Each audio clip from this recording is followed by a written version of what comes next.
Bom dia, sejam bem-vindos, meus caros alunos. A aula de hoje nós vamos praticamente finalizar, nós vamos finalizar toda essa saga que foi o estudo da gravitação universal. Né? Passamos por vários modelos, várias teorias a respeito de como era o universo, como que essas teorias, esses modelos de explicação do universo, eles evoluíram ao longo do tempo, e você percebe que é uma evolução muito longa, né? Começa com Erastóstenes, que é conhecido como o pai da geografia, né? Quase 500 anos, século 6 a.C., né? Depois passamos para Aristóteles, Ptolomeu, Nicolau Copérnico, Kepler, e paramos nas 3 leis de Kepler. Né?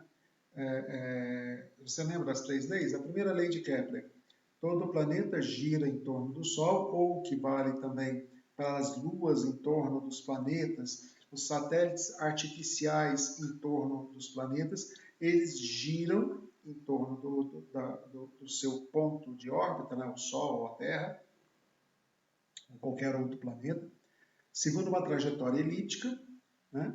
E aqui eu salientei, né? Você tem a elipse, que é a elipse com 2 focos, né? Vou só lembrar aqui, ó. Você tem a elipse assim, com 2 focos distintos, e você tem a elipse assim, com os 2 focos coincidentes. Essa daqui é a que você chama de circunferência, né? Então, a primeira lei de Kepler... Opa, vamos voltar aqui, deixa eu tirar esse negócio que não interessa para a gente. A primeira lei de Kepler fala que os planetas giram ao redor do Sol segundo uma trajetória elíptica. A segunda lei de Kepler diz que ele percorre áreas iguais em tempos iguais, o que significa que ao passar perto do Sol, vamos botar o Sol aqui, né? No outro desenho eu tinha colocado o Sol do lado de cá. Ao passar perto do Sol, você teria o periélio. Ao passar longe do Sol, você teria o afélio. Aqui no periélio, ele tem velocidade máxima. Aqui no afélio, ele tem velocidade mínima. Mais perto do Sol, menor o raio da órbita, maior a velocidade. Se a trajetória fosse uma circunferência, esta velocidade, teoricamente, seria constante, porque não existe essa variação de raio. Okay? Aí falamos da terceira lei de Kepler, que relaciona o período da órbita com o raio da órbita. Né? Vamos apagar aqui, apagar esses desenhos, apagando toda essa bagunça. Né? A terceira lei de Kepler diz que se você pegar o diâmetro maior da elipse, então está aqui uma elipse. Opa, não quer escrever? Escreva. O diâmetro maior da elipse e dividir por 2, isso é chamado de raio médio. O período ao quadrado sobre o raio médio ao cubo do planeta A, ao redor do Sol, será igual ao período ao quadrado sobre o raio médio ao cubo do planeta B. E aí nós fizemos alguns exercícios, né? Ou melhor, nessas 3 aulas passadas, nós fizemos apenas 2 exercícios. Né?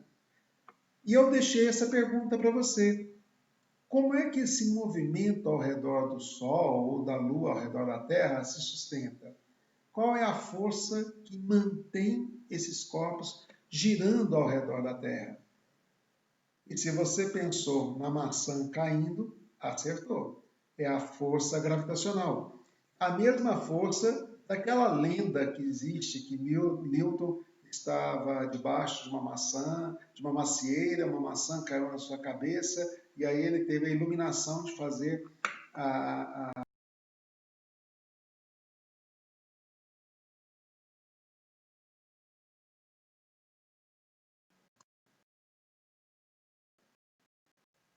Alô? Oi, pronto. A força gravitacional aqui na Terra, com a força gravitacional atuando nos corpos. Né? Não acredito que ele tenha tirado essa ideia da maçã caindo, mas uma coisa é certa, Newton, quando começa a escrever os princípios, o princípio da filosofia natural, né, que é a grande obra dele, ele tinha voltado para a fazenda dos pais, né? Ao retornar para a fazenda dos pais, ele teve mais tranquilidade, né? Ele estava fugindo de uma peste que tinha atacado, né, as grandes cidades, os grandes centros, né? Então vamos lá.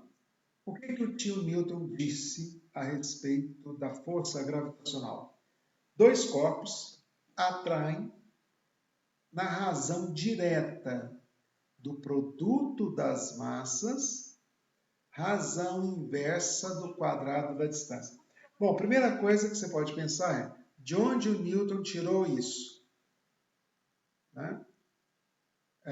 Primeira coisa, da cabeça dele, de observações, experimentações, essa expressão, ela não tem uma demonstração para que você chega nela. Ela, inclusive, é uma coisa que você comprova experimentalmente. Então, você teria aqui uma força de atração gravitacional entre esses dois corpos. Por que eles têm essa força de A em B e de B em A? Por que eles têm essa força de atração gravitacional? Porque eles têm massa. Né? E quanto maior a massa deles, maior a intensidade da força. Inversamente proporcional ao quadrado da distância. Isso é bem natural de você pensar, assim, tudo que está muito distante na física, você pode até chutar isso que dificilmente você vai errar. Tudo que está muito distante na física vai cair com a distância. O problema é que existem algumas coisas que são inversamente proporcionais à distância, outras que são inversamente proporcionais à distância ao quadrado, ok? Mas, geralmente, aumentou a distância, a interação diminui. Né? E aí você tem a lei da gravitação universal. Essa fórmula é chamada lei da gravitação universal. Daqui a pouco eu explico o porquê desse nome universal. Diretamente proporcional ao produto das massas, inversamente proporcional à distância ao quadrado. Esse G que aparece aqui é chamado constante de gravitação universal. Né? Essa constante de gravitação universal, geralmente ela é dada, tá? Ela se não me falha a memória, é 6, alguma coisa vezes 10 a menos 7 quilograma metro quadrado, Newton por metro quadrado, por quilograma ao quadrado. Não precisa saber isso decorado. Isso aparece nas provas sem menor problema, ok? Mas vamos lá. Por que ela é chamada de universal? Porque, gente, vocês já devem ter ouvido falar da força magnética entre dois ímãs, entre um ímã e um pedaço de ferro e tudo mais. Né? Só que você nunca ouviu falar da força magnética entre um ímã e a madeira. Por quê? Porque ela não existe. Né? Você já deve ter ouvido falar da força elétrica entre o próton e o elétron, de atração, entre dois prótons de repulsão, entre dois elétrons de repulsão, mas não ouviu falar da força elétrica entre o próton e o nêutron, porque o nêutron não tem carga elétrica. Então, essa força tem esse nome de universal, por quê? Porque tudo sofre atração gravitacional. Inclusive até mesmo a própria luz, né, sofre atração gravitacional. Então, ela é universal por quê? Porque ela não tem exceção. Tudo se atrai gravitacionalmente. A questão é que essa constante que eu estou falando aqui, ela tem um valor muito pequeno, é um valor infimamente baixo. Né? E aí, como esse valor é baixo, essa força gravitacional ela só tem mensurável, valor mensurável, quando uma das massas é relativamente grande. Né? Aqui eu não coloquei o valor, né? 6,67 vezes 10 elevado a... Opa, escrevi errado. Vou apagar aqui. Vezes 10 elevado a menos 11 newton por metro quadrado por quilograma ao quadrado. Então, se você pensar, vamos esquecer o número só a potência de 10. 10 a menos 11, vezes a minha massa, que é na casa de dezenas, né? 10 elevado a 1, vezes a massa de uma outra pessoa, que tem aí também 20 quilos. Duas crianças de 20 quilos, 10 elevado a 1 sobre 10 elevado a 1, separados por uma distância de 1 metro ao quadrado. 10 a menos 11 vezes 10 elevado a 1 vezes 10 elevado a 1, essa força será alguma coisa vezes 10 elevado a menos 9. Ou seja, é 0,1, 2, 3, 4, 5, 6, 7, 8, alguma coisa. Newtons. Totalmente insignificante. Totalmente desprezível. Então, essa força gravitacional, ela não é considerada quando a gente trata de massas pequenas. Pelo menos uma dessas massas tem que ser grande. Né? E a força gravitacional é a força-peso. Isso foi a grande sacada do Newton. Né? Voltando à lenda da maçã, a mesma força que mantém a Terra girando ao redor do Sol, ou mantém a Lua girando ao redor da Terra, a mesma força que mantém esse sistema é a que faz a maçã cair ao chão quando ela se desprende da macieira. Portanto, igualando as duas, você chega a uma conclusão. A aceleração gravitacional, ou também chamada campo gravitacional, né? Ele também tem esse nome, né? Campo gravitacional. Lembra que nós falávamos que a gravidade era constante igual a 10 metros por segundo ao quadrado? Por quê? Olha só, ela não depende, Galileu tinha mostrado que essa aceleração gravitacional não dependia se você soltasse um corpo de 1 kg e soltasse um corpo de 10 kg, sem a resistência do ar, lembrando, eles iam bater no chão com a mesma velocidade, caindo da mesma altura. Eu mostrei isso, inclusive, num vídeo, né? Onde caía uma bola de boliche e um conjunto de penas. Por quê? Porque ela depende da massa da Terra e não da massa de quem está caindo. Se você quisesse calcular o seu campo gravitacional, você não usaria a massa da Terra, você usaria a massa do seu corpo. Essa distância é a distância que você está de um ponto chamado centro de massa. É como se toda a massa da Terra estivesse concentrada naquele ponto. Se você tiver um corpo homogêneo, esse centro de massa ele coincide com o centro geométrico. Então vamos supor aqui que a Terra seja homogênea, né? Eu teria o raio da Terra, todos os corpos que estiverem sobre a superfície da Terra, considerando que esse raio aí é constante, nós já vimos que ele não é constante, no Equador é maior que nos polos, 21 quilômetros e tudo mais. Mas você vai lembrar que o raio da Terra não é um valor muito pequeno, né? Qual que é o valor do raio da Terra? Você está lembrado? Né?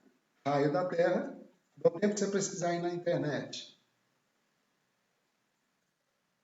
6.370 quilômetros, né? Ou seja, 6,3, 6.370, baguncei tudo, né?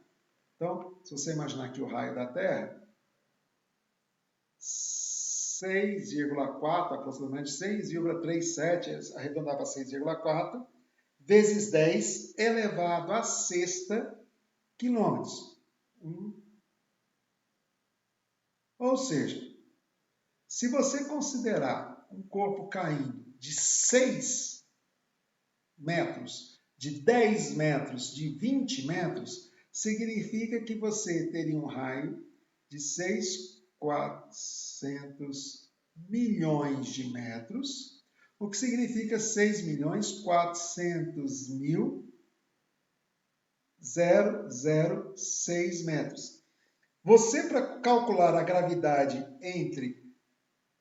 sobre a linha do Equador e a 6 metros de altura, o que você mudaria? Você mudaria apenas essa distância.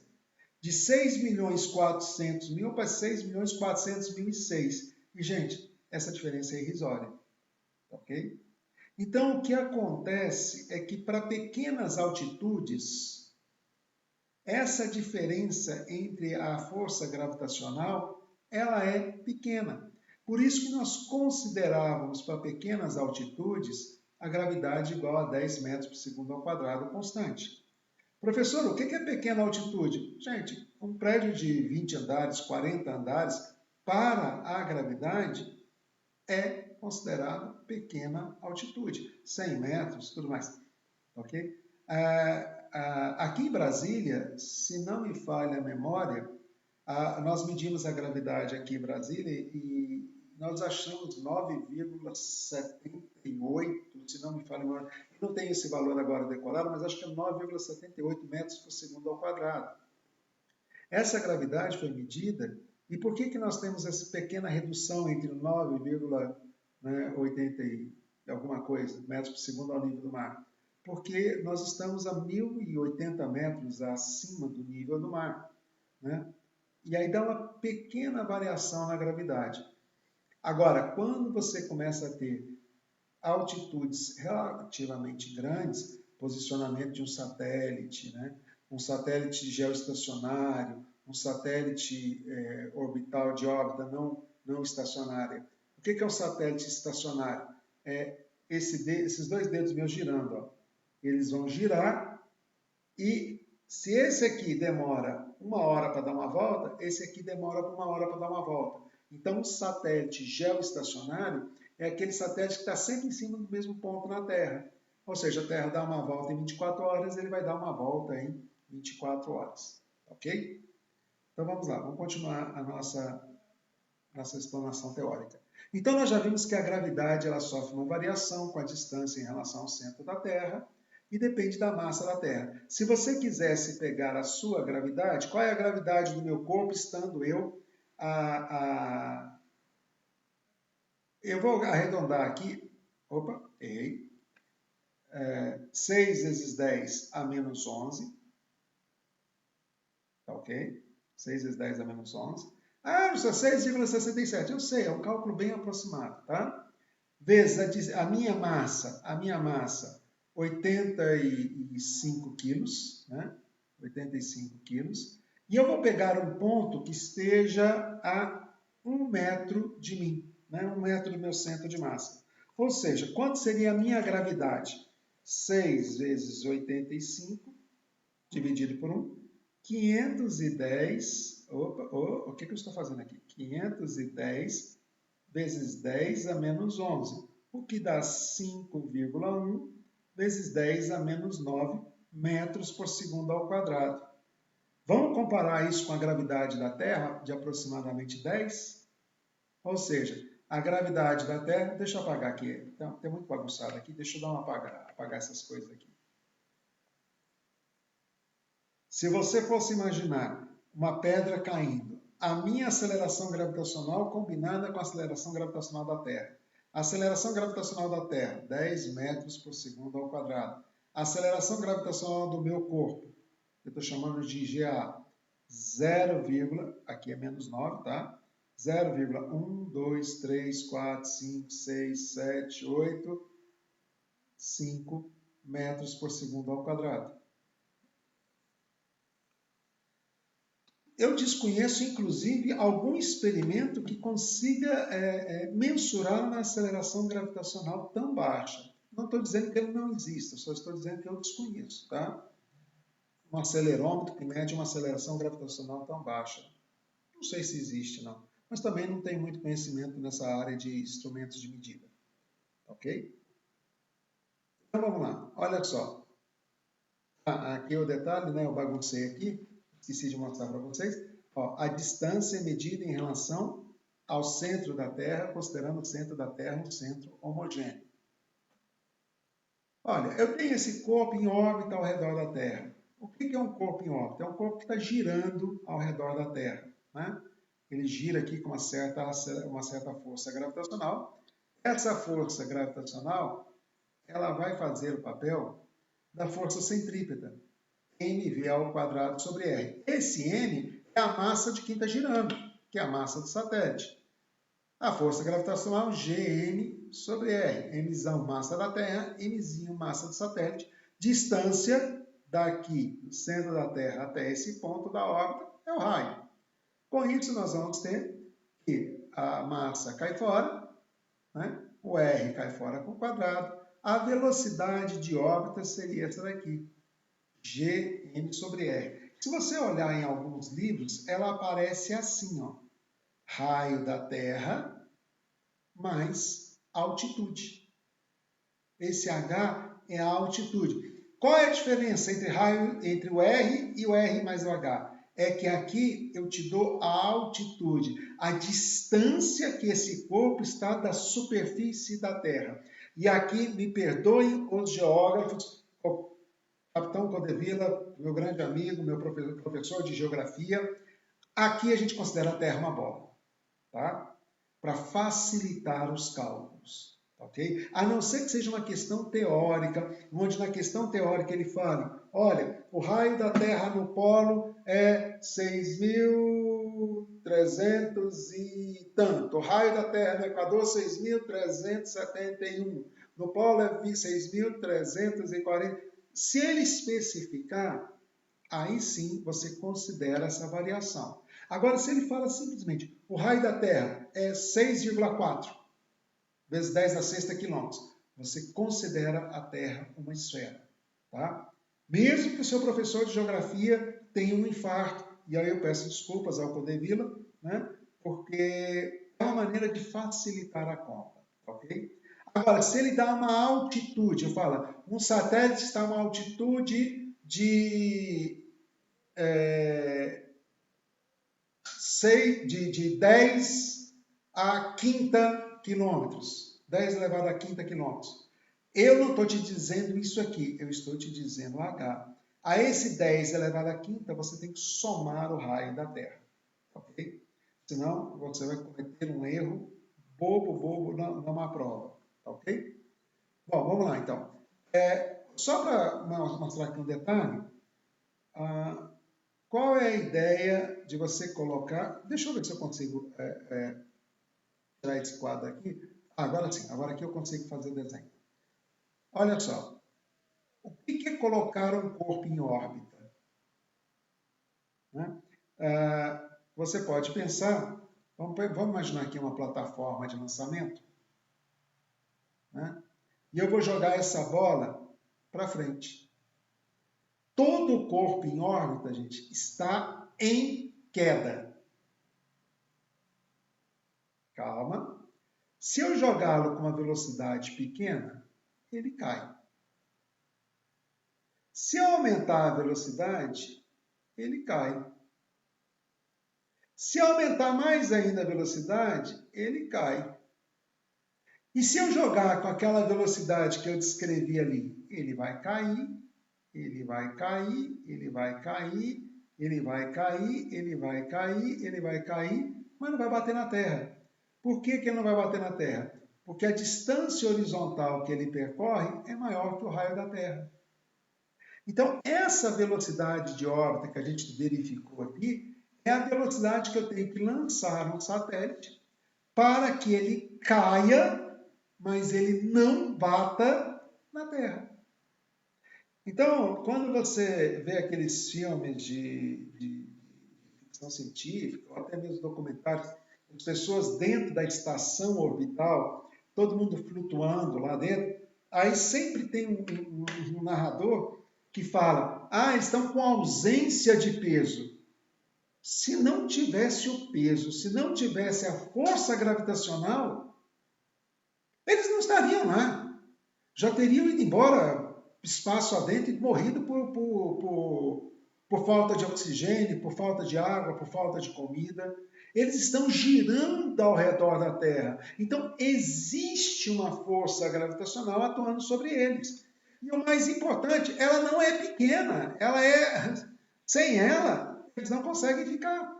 Olha que detalhe importante, ó. Olha a força gravitacional aqui, né? Olha a força gravitacional aqui. É ela que faz. E por que eles estão flutuando? Aí eu vou pedir para você lembrar do elevador. Lembra do elevador? Quando o elevador está descendo e vai chegar próximo ao térreo, quando o elevador está subindo, você sente o piso te sustentando. Mas se no elevador o cabo se rompesse, o cabo rompeu, você dentro do elevador, o elevador vai cair com a aceleração da gravidade e você vai cair com a aceleração da gravidade. E você não vai mais tocar o chão. Por quê? Porque o elevador e você estão em queda com a mesma aceleração e a mesma velocidade. Ora, o elevador, o que essa base está fazendo, o telefone celular está fazendo? Está impedindo a minha caneta de cair. Se os dois forem soltos, a caneta e a base e o celular vão cair e eles não vão mais ter contato. Então, aquela imponderabilidade que você vê dentro da nave espacial, dentro da estação orbital, é a ausência de força de sustentação, que a gente chama de força normal. Aquela força que a superfície faz sobre a outra. Ó, minha mão de baixo empurrando a de cima, essa é a força normal. Só que alguns autores chamam a força normal de peso aparente. Então, se você quiser falar correto, você diz que a estação orbital e tudo que está dentro dela tem peso aparente, ou seja, força normal nula. Por quê? Porque o piso da estação, as paredes da estação não estão sustentando a pessoa. Estão ambos em queda livre. Ok? Ó, primeira questão de hoje. O corpo tem peso 40 newtons. Lembra que peso é massa vezes gravidade, quando está na superfície da Terra. Esse corpo é levado por uma nave espacial até um local onde seu peso é de 10 newtons. Então, aqui na superfície é 40. Aqui numa certa altura aqui, né? Aqui eu estou a R do raio, aqui eu vou estar a uma certa distância R2, meu peso é 10. Qual a distância deste corpo ao centro da Terra? E eu não quero a altitude, eu quero ao centro da Terra. Então, a força gravitacional é G, constante de gravitação universal, massa da Terra, massa do corpo, sobre R ao quadrado. Quem é esse R? Raio da Terra, porque o meu peso vale 40 quando estou na superfície. Agora, essa mesma força gravitacional vai assumir um valor 10 quando eu estiver numa distância D. Essa distância aqui, ó. Uma distância D qualquer. Neste ponto, o peso é 10 newtons. E é esse D que ele quer saber em função de R. Ora, daqui você pode matar o problema da seguinte maneira. Se você jogar o R para cá dividindo, 40 vezes R ao quadrado, e aqui embaixo eu vou ter 10 vezes D. Perceba que esse número aqui, ó, Gn sobre mzinho, G massa da Terra sobre massa do planeta, esse número é comum nos dois. O que não é comum é a distância. Então, 40R é proporcional a 10R, 10D ao quadrado. É uma proporção inversa, não da distância, mas da distância ao quadrado. Você simplifica, vai dar 4R ao quadrado, 4R ao quadrado é igual a D ao quadrado. O D vai ser igual a essa raiz. D vai ser igual a 2R. Portanto, a que distância, está aqui a minha Terra, a que distância eu estou do centro da Terra? 2R. Agora, se eu perguntasse qual a minha altitude, R. Estou a R do centro, mais R da superfície. No centro estou a 2R. Então, cuidado, né? É 2R porque é a distância ao centro da Terra e não a altitude. Ok? Então, com isso, crianças, nós finalizamos essa nossa saga de teorias sobre gravitação universal. Espero ter conseguido demonstrar para vocês com clareza as leis, os princípios envolvidos, né? Professor, tem hora que você fala lei, tem hora que você fala princípio, não é sinônimo? Não, não é. Lei, o que na realidade que nós temos são princípios físicos, são fatos que são comprovados experimentalmente. Lei é quando você consegue fazer uma demonstração. Você sai de um princípio e demonstra alguma coisa, ok? Bom, próxima aula, nós vamos pegar tudo que nós vimos e fazer alguns exercícios, ok? Espero que tenha contribuído para o aprendizado de vocês. Precisando, entre em contato ou via o canal do YouTube ou via o canal de dúvidas do colégio. Mas não deixe as dúvidas de vocês acumularem, né? Ou manda mensagem pelo meu canal no YouTube, ou mande a mensagem pela via de comunicação do colégio. Um abraço, até a próxima.